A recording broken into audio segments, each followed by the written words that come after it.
Ce matin, voici le petit tabouret qu'on veut vous donner concernant notre identité réelle. Pour que vous puissiez mieux suivre la suite. Parce que certainement, certaines paroles de notre Dieu pourront certainement vous choquer d'une manière ou d'une autre. Et nous ne sommes pas là pour parler contre une église ou contre un homme de Dieu ou quoi que ce soit, ou qui que ce soit. Mais nous parlons contre le faux système d'enseignement qui n'a rien à voir avec l'évangile que Jésus-Christ a laissé à ses disciples, ses premiers disciples appelés les apôtres. Qui se bénissent. Parce que c'est à eux qu'il a confié les clés du royaume des cieux. Selon Matthieu 7, 18 à 19.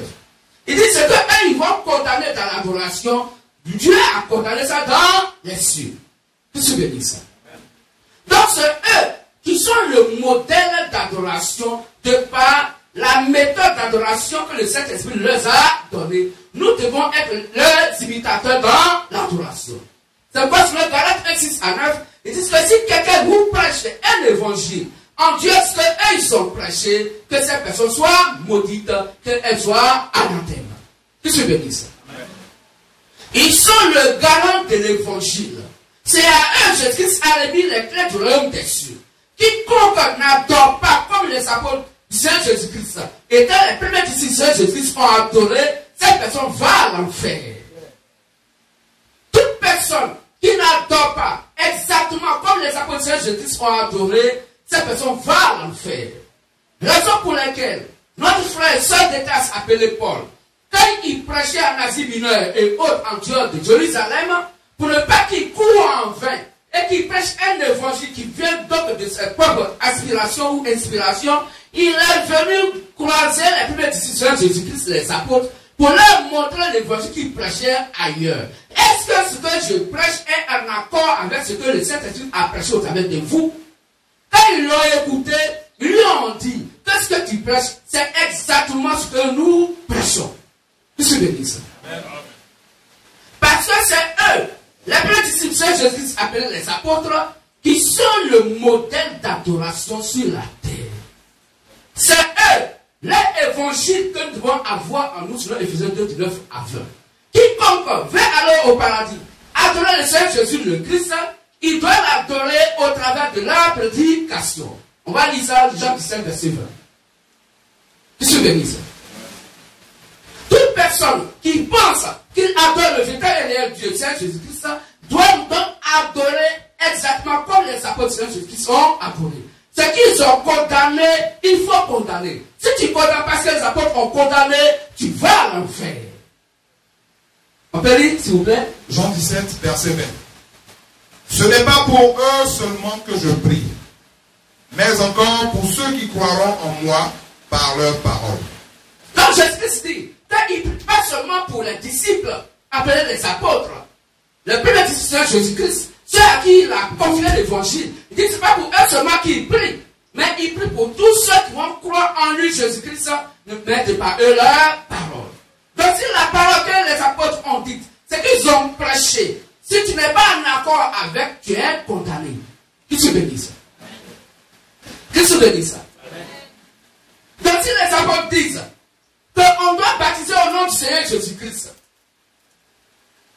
si les apôtres disent qu'il faut qu'on soit baptisé au nom du Seigneur Jésus-Christ, selon Acte 2 à partir du verset 38, toute personne qui fait un baptême au nom du Père, du Fils et du Saint-Esprit, ce baptême est un faux baptême. Ce baptême n'est pas reconnu par le Seigneur Jésus-Christ parce que cela ne fait pas partie du plan d'adoration que Jésus-Christ a confié à ses disciples. Que se bénisse. Frères et sœurs, si tu as été baptisé au nom du Père, du Fils et du Saint-Esprit, tu dois refaire ton baptême. Parce que selon Dieu, tu n'es même pas encore baptisé. Et le baptême doit se faire donc dans des lieux où il y a assez d'eau. Parce que le baptême se fait par immersion. Frères et sœurs, si tu as été baptisé, comme si tu partais dans un salon de coiffure, et qu'on a versé de l'eau sur ta tête pour mouiller ta tête, ton baptême est un faux baptême. Ce baptême n'est pas reconnu par le Saint-Esprit. Ce baptême n'est pas reconnu par Christ. Pourquoi? Parce que le baptême typifie mourir avec Christ, enseveli totalement avec Christ et ressusciter avec lui. Selon Romains 6, à partir du verset 1 jusqu'au verset 10. Que tu bénisses. Mais si on veut enterrer sur ta tête, c'est la tête qui est mouillée. Donc c'est ta tête qui est enterrée. Qui a une fois vu un cadavre on enterre, et c'est la tête on met en terre, et le reste de son corps est dehors. Qui a une fois vu ça? Il n'y en a pas. Voilà comment les gens vous mettent dans l'erreur. Parce qu'ils n'ont aucune connaissance de la parole de Dieu. Ils n'ont aucune connaissance de la vérité de Dieu et de la puissance de Dieu. Selon Matthieu 22, 29, on va lire. Que tu bénisses. C'est votre frères et sœurs. Au moment où il cherche le verset, la Bible nous fait comprendre donc qu'il n'y a que les apôtres de Jésus-Christ qui détiennent la vérité dans l'adoration. Matthieu 22, verset 29. Oui. Jésus leur répondit, vous êtes dans l'erreur, parce que vous ne comprenez ni les Écritures, vous ne comprenez ni les Écritures, ni la puissance de Dieu. Ni la puissance de Dieu. Amen. Amen. Alors comment quelqu'un est dans l'erreur, dans l'adoration? Selon 1 Jean 4, verset 6, toute personne qui n'adore pas comme les apôtres ont adoré est dans l'erreur de l'adoration qui va à l'enfer. Que tu bénisses. Oui. 1 Jean 4. 1 Jean 4, verset 6. Oui. Au verset 7. Nous sommes de Dieu. Celui qui connaît Dieu nous écoute. Donc celui qui connaît Dieu écoute qu'il est disciple de Jésus-Christ. Appelez les apôtres. Celui qui n'est pas de Dieu, celui qui n'est pas de Dieu ne nous écoute pas. N'écoute pas ce que les apôtres de Jésus-Christ ont prêché. C'est par là. C'est par là que nous connaissons l'esprit de la vérité, le Dieu véritable et l'esprit de l'erreur. Et Satan. Qu'est-ce que je dis? Amen. Donc toute personne qui n'adore pas comme les apôtres de Jésus-Christ est largement dans l'erreur parce qu'il n'a pas la connaissance de la vérité qui sauve à cette époque. Qu'est-ce que je dis? Or la Bible dit que Christ a envoyé pour les 10 nations 7 prophètes messagers. 7. Il n'y a que 7. Si aujourd'hui sur la terre, quelqu'un se proclame prophète des nations, c'est un démon en chair. Il ment. Parce que le 8e va à la perdition. Selon Apocalypse 17, verset 11. Qu'est-ce que je dis ça? Donc, frères et sœurs, la Bible dit que pour reconnaître les faux, celui qui t'amène à l'enfer, c'est simple. Lisez la Bible. Mais pour être dans la vérité, lisez plutôt beaucoup Actes des Apôtres. Pour que vous puissiez savoir qu'est-ce que Dieu veut en réalité qu'on puisse avoir comme adoration. Ceux qui sont condamnés, condamnés. Ceux qui n'ont pas condamné, ne condamnez pas. Je suis béni ça. Il y a des gens de par l'attention humaine aujourd'hui qui ne mangent pas viande vendredi pour adorer Dieu. Si tu es dans ce lieu de prière, il faut sortir. Parce que le Saint-Esprit n'a jamais amené les apôtres qui sont le modèle d'adoration à refuser de manger porc ou viande de vendredi parce qu'en mangeant cela, ils vont aller à l'enfer. Aucun verset lui ne le dit. Qu'est-ce que je veux dire ça? C'est pourquoi le chrétien mange de tout par action de grâce et de prière. Qu'est-ce que je veux dire ça?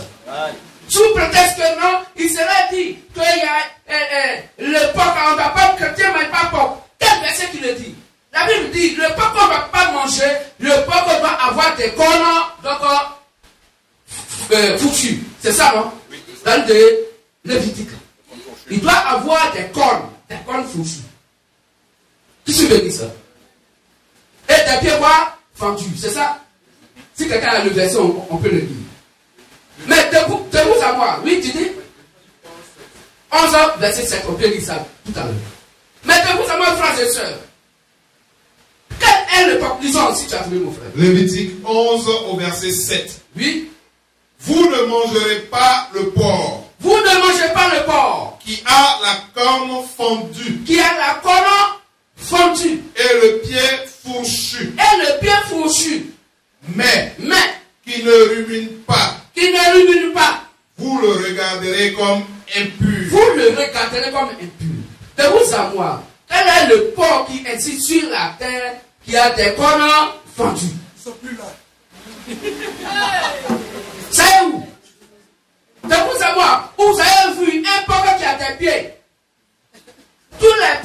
ont des pattes. Quand quelque chose a un pied, la plupart des temps, c'est un être humain. C'est l'homme qui marche sur ses pieds. Qu'est-ce que je veux dire ça? Donc on mange tous les porcs qui n'ont pas de cornes. Voici la fausse adoration. C'est pas vérifier ce que vous prêtez à votre lieu de prière. Pour que vous soyez sûr que vos âmes sont donc garanties pour le paradis. Toute personne qui s'oppose à ce que les apôtres ont prêché est un démon cher. Il va à l'enfer. Car celui qui est né de Dieu écoute les paroles de Dieu. Vous n'écoutez pas parce que vous n'êtes pas né de Dieu. J'avais 47. Qu'est-ce que tu veux dire ça? C'est vrai, frères et sœurs. Condamnez fort toute adoration s'opposant à la doctrine de Christ qu'il a laissé à ses disciples, appelés les apôtres, étant la première disciple de Jésus le Christ. Amen. Qu'est-ce que je veux dire ça? C'est vrai, la Bible dit, vous les reconnaîtrez que c'est faux. Vous les reconnaîtrez de cette manière.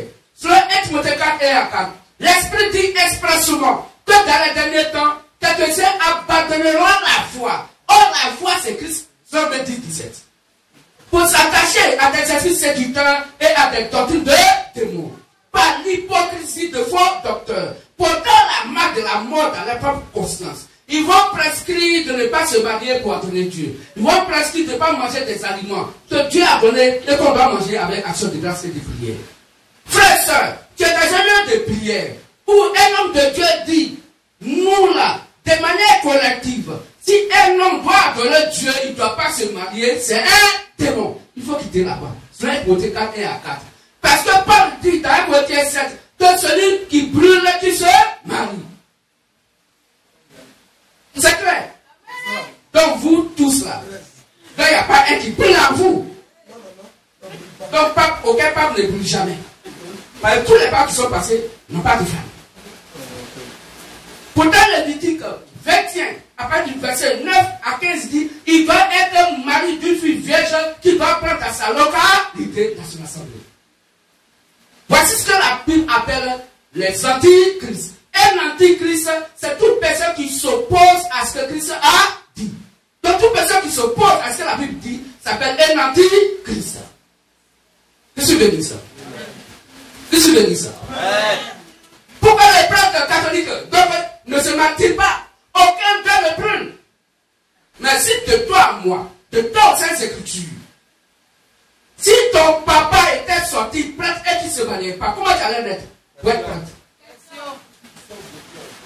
Qu'est-ce que tu veux dire ça? L'évêque, avec une postule, il doit donc être un homme marié et avoir des enfants. Pourquoi les évêques d'aujourd'hui, les évêques ne se martyrent pas? Or, la Bible dit, selon 1 Timothée 3, à partir du verset 1, verset 12, l'évêque et même aussi le diacre doit être marié d'une seule femme. Le prêtre doit être marié d'une seule femme. Si elle est morte, tu te maries plus. Mais tu ne l'as même pas une veuve. Et tu dis appelle-moi mon père. Pourtant il est écrit, selon la doctrine de Christ, des apôtres, selon Matthieu, donc 23 à partir du verset 9 jusqu'au verset 10, n'appelez personne père sur la terre, selon celui qui est dans les cieux. Mais pourquoi des gens veulent forcément désobéir à Christ? Et eux-mêmes disant, appelez-nous mon père. Ne voient-ils pas ce qui est écrit noir sur blanc dans la Bible? Non, ils voient. Mais chacun manifeste la sémence qui est selon Matthieu 23, verset 13. On peut dire ce verset. On n'accuse personne, mais nous accusons le faux système qui n'a rien à voir avec la doctrine de Christ. 1 Timothée 3, à partir du verset 1. Oui. Cette parole est certaine. Si quelqu'un aspire à la charge d'évêque, il désire une œuvre excellente. Il faut donc que l'évêque soit irréprochable. L'évêque va être irréprochable. Mari d'une seule femme. Mari d'une seule femme. Ça là, c'est écrit dans toutes les Bibles du monde entier. Frère Ali, est-ce que c'est pas ce qui est écrit? C'est pas dans, nous on n'a pas écrit Bible, hein. On a trouvé la Bible sur la terre. C'est la même Bible que tout le monde utilise sur la terre. Ouvrez vos Bibles et lisons ensemble ce verset. Car celui qui est né de Dieu écoute la parole de Dieu. Si tu refuses ce verset-là, tu connais qui est ton père. Amen. Il faut donc que l'évêque soit irréprochable. Irréprochable. Mari d'une seule femme. Mari d'une seule femme. Sobre. Sobre. Modéré. Modéré. Réglé dans sa conduite. Il va être réglé dans sa conduite. Hospitalier. Hospitalier. Propre à l'enseignement. Il doit donc méditer la doctrine de Christ pour pouvoir l'enseigner à d'autres personnes. Il faut qu'il ne soit ni adonné au vin. Il ne doit pas être donc quelqu'un qui boit beaucoup du vin. Ni violent. Ni violent. Mais indulgent. Indulgent. Pacifique. Pacifique. Désintéressé. Désintéressé. Il faut qu'il dirige bien sa propre maison. En location ou pas?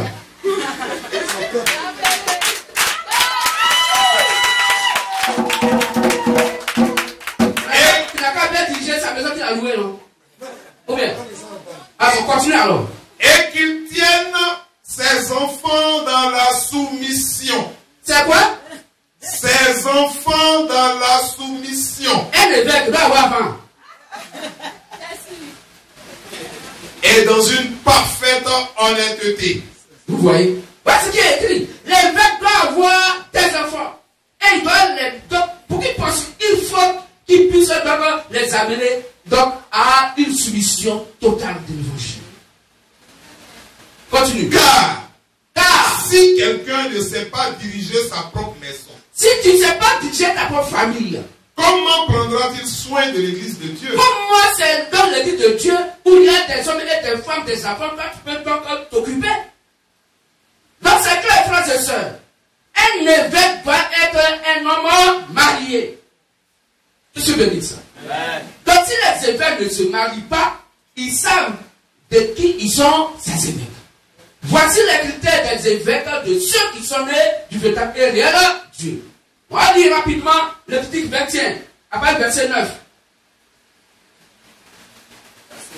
Lévitique 21, verset 9. Si la fille...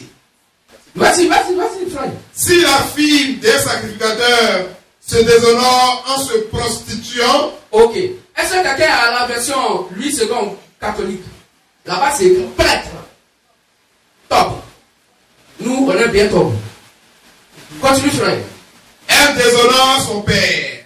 Elle sera brûlée au feu. Donc, voici un sacrificateur qui a un enfant. C'est ce qui est normal. Et si elle prend des actes qui ne sont pas bien, alors elle déshonore son père. Il faut que même son papa même là, le brûle au feu. On doit donc la brûler au feu. Parce qu'elle a posé un acte qui n'est pas bon.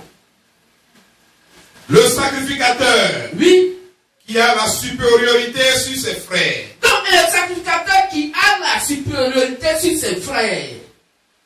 Donc le pape qui est au-dessus des autres sacrificateurs. Le prêtre qui est au-dessus des autres sacrificateurs, les autres prêtres. Il va faire quoi?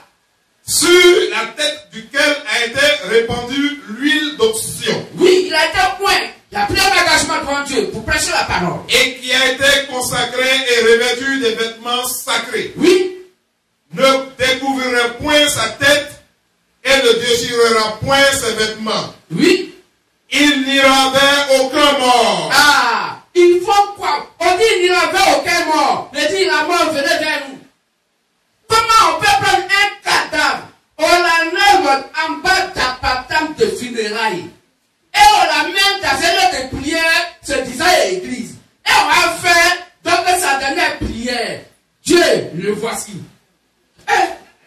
Parle, il n'a qu'à aller au paradis. Hein? Et puis toi le sacrificateur, tu ne dois pas aller même vers le mort. C'est toi qui dis, la mort, il faut venir dans le sanctuaire de Dieu. Un cadavre. Et on va prier pour le repos de son âme là. C'est là on va le prendre pour l'amener donc au cimetière.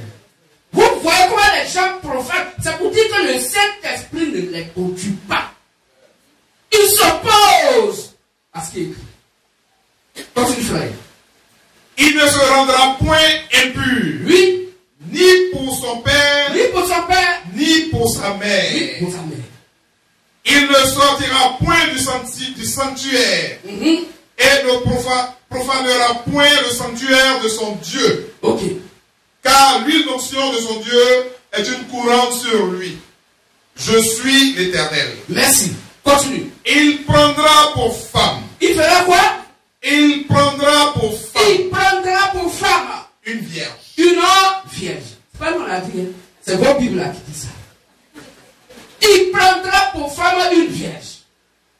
Il ne prendra ni une veuve, Il ne doit pas prendre une veuve, ni une femme réputée, ni une femme répudiée, ni une femme déshonorée ni une femme déshonorée, ou prostituée. ou prostituée. Mais Mais, il prendra pour femme oui, une vierge parmi son peuple. parmi son peuple. Il prendra une femme, une vierge parmi son peuple. Alors, toi le prêtre qui te dit tu es au-dessus de tous les autres et qui te fait l'égard de Dieu, tu dois avoir une femme vierge parmi ton peuple. C'est que tu es un faux sacrificateur. Tu es le faux même de Lévitique 21, après verset 9, verset 15. Le seul Lévitique 21, après verset 9 à 15, s'appelle le Seigneur Jésus le Christ, qui a pris donc une vierge parmi son peuple qui font les 10 vierges, qui font les 5 vierges sages, pour que les 7 prophètes messagers puissent donc aller les préparer à la vigilité, comme pourrait dire les 7 Écritures. Selon, donc 2 Corinthiens 11, après verset 2 à 3, Paul pourrait dire, je vous ai fiancé à Christ comme une vierge. Donc il n'y a que la prédication des apôtres qui nous rend vierges. Que se bénisse. Avant que nous puissions aller vers quoi? Le sacrificateur qui est au-dessus de tous les sacrificateurs qu'il envoie sur la terre, selon le 10. Mais s'il n'y a pas de prédicateur, comment pourront-ils croire à la parole? Car la foi avec ce qu'on entend, et ce qu'on entend vers la parole de Christ. Que se bénisse. Amen. Est-ce qu'on comprend mieux? On peut acclamer le Seigneur Jésus. Donc, frères et sœurs, toute personne qui se dit Dieu m'a envoyé ici sacrificateur, il faut que tu sois marié.